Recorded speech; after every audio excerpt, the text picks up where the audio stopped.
Number 1 کہ عورتوں سے مشورہ تو قطعاً نہ کریں۔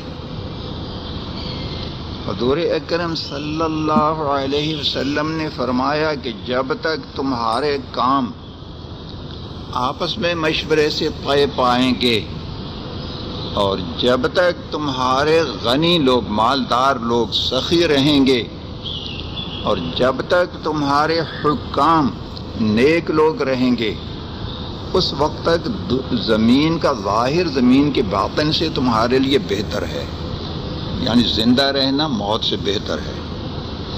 اور جب یہ تینوں کام بگڑ گئے، تینوں میں سے ایک بگڑ گیا، مشورے ہونے لگے عورتوں سے، اور حکام ہو گئے بے دین شریر لوگ، اور غنی مالدار لوگ ان میں آ گیا بخل۔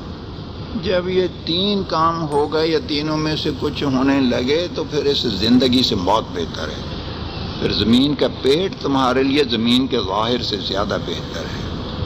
اس لیے عورتوں سے مشورہ تو قطعاً نہ لیا جائے، خاص طور پر شادی وغیرہ کے معاملات میں تو لوگ یہ سمجھتے ہیں کہ یہ تو ہے ہی عورتوں کا کام ہے، سارا انہی کے سپرد کر دیتے ہیں، یہ انہی کا کام ہے۔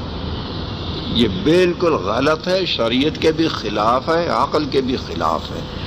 انسان عقل سے کام لے اور اللہ تعالیٰ کے حکم کے مطابق کام کرے۔ عورتوں سے اگر پوچھنا ہو تو اس میں 2 مصلحتیں سامنے رکھ کر تھوڑا سا پوچھ لیا جائے۔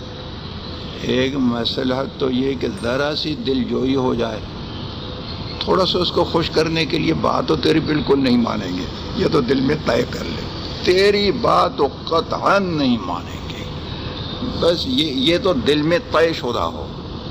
آگے ذرا سی دل جوئی کے لیے بیگم صاحبہ کیا فرماتی ہیں، یا اسی طریقے سے تھوڑی سی بات تو ذرا سی دل جوئی ہو گئی۔ دوسری بات یہ ہے کہ کبھی کبھی ایسے بھی ہو جاتا ہے کہ انسان کے ذہن میں بھی اللہ تعالیٰ بعض دفعہ ایسی بات ڈال دیتے ہیں جو بڑے بڑے عقلاء کے ذہن میں نہیں آتی۔ تو جو کام آپ کرنا چاہتے ہیں اس کی سب صورتیں ہو سکتا ہے کہ عورتیں کے ذہن میں کوئی بات آ جائے تو تھوڑا سا دوسرے رخ تھوڑا سا غور کر لیں، مگر اس کی رائے کو اس کے قول کو فیصل ماننا تو الگ رہا، فیصلہ اس کے مطابق کریں یہ بات تو الگ رہی، اس کو کچھ بھی وقت نہ دیں۔ مان یہ کہ دراصل جیسے بیگم کو پیار کر لیا تھوڑا سا ایسے، یہ بھی پیار کی بات چلیے کیا خیال ہے، اگر وہ بات اس کی ماننا بھی اپنی عقل میں آئی مردوں کے مشورے سے تو ٹھیک ہے بیگم تیری بات صحیح ہے دیکھیے، اور اگر نہیں آئی تو اس کو پیار کر دیں، ٹھیک ہے تو ایسی صحیح ہے، ماشاء اللہ تعالیٰ بہت اچھی ہے، کوئی بات نہیں، ایسے کر کے تھوڑی سی اس کی دلجوئی کے لیے کر لیں۔ زمانے کے لحاظ سے احکام میں تغیر ہو جاتا ہے کچھ، یہ جو میں نے بات بتائی ہے تھوڑی سی بات پوچھ لیا کریں، شریعت میں تو یہ بھی نہیں ہے، شریعت میں یہ ہے کہ پوچھو ہی مت، عورتوں سے پوچھنے کی بات ہے ہی نہیں، مرد کریں آپس میں، جب اس سے مشورہ آپ کو استشارہ کرنے کی اجازت ہی نہیں ہے تو وہ آپ کسی بھی نیت سے پوچھیں وہ تو غلط ہو جائے گا، پوچھتے کیوں ہیں، بالکل مت پوچھو۔ بس وہ زمانے کا تغیر ہے، عورتوں کو لوگوں نے بنا رکھا ہے اپنے سردار، اپنے بادشاہ بنا رکھا ہے، تو اس سے اتار کر ذرا سی بات کہ چلیے ایک دم گرانے کی بجائے تھوڑی سی لیپا پوتی کر دیں، اس کو تھوڑی سی تسلی ہو جائے، یہ زمانے کے تغیر سے ایسا ہوا ہے، ورنہ حقیقت یہ ہے کہ قطعاً نہیں پوچھنا چاہیے، اصل بات تو وہ ہے۔ خاص طور پر رشتے جیسے معاملے میں زیادہ سے زیادہ اتنی بات کہ کسی لڑکی کو دیکھنے گئے تو مرد اس کو تو دیکھ نہیں سکیں گے، کوئی خاتون جا کر دیکھ لے، دیکھ کر یہ بتا دے کہ اس کی شکل و صورت کیسی ہے، وہ بھی جو عورت دیکھنے جائے گی نا تو اسی شکل و صورت سے زیادہ دیکھے گی کہ اس کا فیشن کیسا ہے، مال کتنا ہے، اور وہ اس کو کیا کہتے ہیں ایڈوانس ہے، یعنی وہ لڑکی ایڈوانس اپ ٹو ڈیٹ وہ ایسی ہے یا نہیں، وہ تو ان چیزوں کو دیکھے گی۔ عورتوں میں تو حب مال بہت ہوتی نا، حب مال اور حب جاب بہت زیادہ، وہ تو ایسی دیکھ کر کے لائے گی۔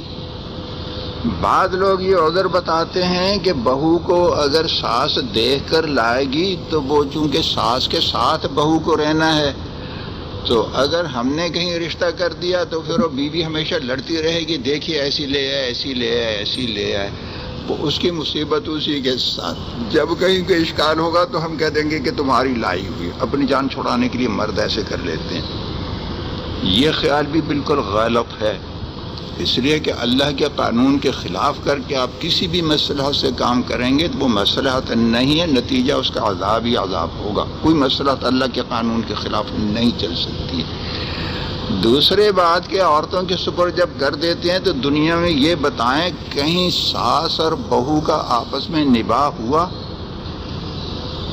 کہہ دیں آپ کسی اپنی والدہ سے کوئی کہہ دے کہ جا کر وہ تلاش کر ہمارے لیے بیٹی تلاش کر کے لائیں آپ خود، یا یہ ہے کہ آپ اپنی وہ بیگم سے کہہ دیں کہ اپنے بیٹے کے لیے ہم تلاش نہیں کریں گے، تم تلاش کر کے لاؤ، تاکہ بعد میں پھر وہ نہ ہو گئی ایسی ہے اور ایسی ہے اور ایسی ہے.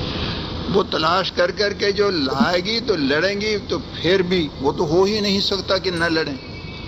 یہ تو دنیا میں ناممکن ہے کہ وہ بہو اور ساس نہ لڑیں. ناممکن تو نہیں ہے، ناممکن نہیں. اس لیے کہہ رہا ہوں کہ الحمدللہ تعالی ہمارے ساتھ تو اللہ کا کرم ہے، ہمارے ساتھ اللہ کا کرم ہے. جب میں نے شادی کی تو والدین بہت خوش، پہلے سے بھی زیادہ خوش رہے. اپنے بچوں کی شادیاں کی الحمدللہ تعالی، یہاں بھی سارے سب خوش ہیں. کوئی کسی کو کسی سے ذرا برابر بھی کوئی اشکال نہیں ہے. اگر بات ہوتی ناممکن تو پھر تو یہ بھی نہ ہوتا، مگر وہ عام طور پر ناممکن ہوتی ہیں. اور ہمارے ساتھ جو اللہ تعالیٰ کا کرم ہوا تو وہ انوار رشید میں اپنے پڑھا ہی ہوگا کہ شادی کے موقع پر میں نے کیا کیا اور کیسی کیسی دعائیں کی اور اللہ تعالیٰ نے کیسی کیسی مدد فرمائی. وہ تو قصہ ہو گیا، اللہ کی رحمت ہو گئی. عام طور پر کیا ہے، آپ نے کہہ دیا بیگم سے کہ لڑکی تلاش کر کے آپ ہی لائیں یا داماد تلاش کر کے آپ ہی لائیں. عورتوں کے ذمے لگا دیا. عورتوں میں تو عقل اتنی ہوتی نہیں ہے، وہ کتنی تلاش کر کر کے لائیں، اور جیسے شادی ہوئی دوسرے تیسرے دن پھر وہی قصہ شروع ہو جاتا ہے. تو ایک عورت یہ کہہ رہی تھی کہ جب میں بہو بن کر آئی تو ساس اچھی نہ ملی، اور جب میں بہو اپنے گھر میں لائی تو بہو اچھی نہ ملی. یہ نہیں کہتی کہ میں اچھی نہیں ہوں. بہو بن کر آئی تو ساس سے لڑتی رہی، اب وہ اپنی بہو لائی تو اپنی بہو سے لڑ رہی ہے. تو یہ نہیں تسلیم کرتی کہ خرابی اس میں ہے، ادھر ساس سے بھی لڑتی رہی، بہو سے بھی لڑ رہی ہے. تو یہ کہہ رہی ہے کہ جب میں بہو بن کر آئی تو ساس اچھی نہ ملی، اور جب اب ساس بنی اور بہو کو لائی تو بہو اچھی نہیں ملی. وہ سارا اعتراض دوسروں پر. وہ تو آپ کتنا بھی عورتوں کے سپرد کر دیں اپنی جان چھڑانے کے لیے، وہ تو لڑیں گی. جب تک دین نہیں ہوگا تو لڑیں گی، اور آپ کو بھی تباہ کریں گی، خود بھی تباہ، آپ کو بھی تباہ. اس لیے یہ نظریہ کہ بعد میں جس کو وہ عورتیں لائیں گی تو ان کے ساتھ مصالحہ رہے گا، وہ ایسا نہیں ہو سکتا. وہ لڑائی تو ہوتی رہے گی.